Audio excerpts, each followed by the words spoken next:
Bonjour, voici les principales nouvelles du 27 juin.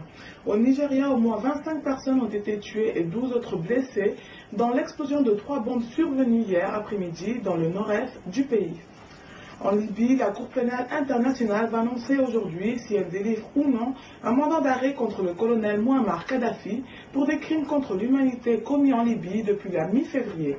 Par ailleurs, le ministre français des Affaires étrangères, Alain Juppé, a confirmé hier soir que des contacts avaient lieu entre les rebelles libyens et le pouvoir de Mouammar Kadhafi, en relevant que la recherche d'une solution politique avance.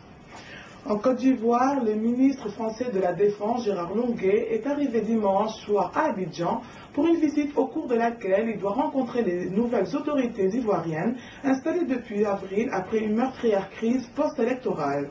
De plus, le ministre ivoirien de l'Artisanat et de la promotion des petites et moyennes entreprises, Sidiki Konaté, a déclaré hier à Abidjan que le gouvernement ivoirien respectera sa promesse de dédommager les entreprises sinistrées du fait de la crise post-électorale. Au Maroc, des milliers de partisans et d'opposants au projet de révision constitutionnelle soumis à référendum le 1er juillet ont manifesté pacifiquement hier soir dans les grandes villes du Maroc, notamment à Casablanca. En Égypte, un haut responsable de l'armée a justifié les tests de virginité pratiqués sur des manifestantes arrêtées par des militaires par la nécessité, selon lui, d'éviter des accusations de viol.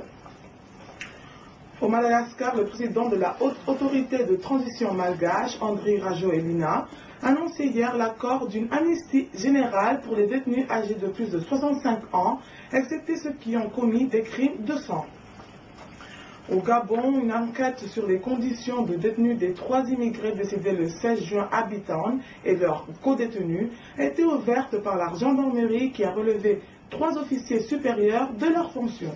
C'est tout pour aujourd'hui. Afrique Info vous souhaite une très bonne journée. Rendez-vous demain pour l'actualité en 1 minute.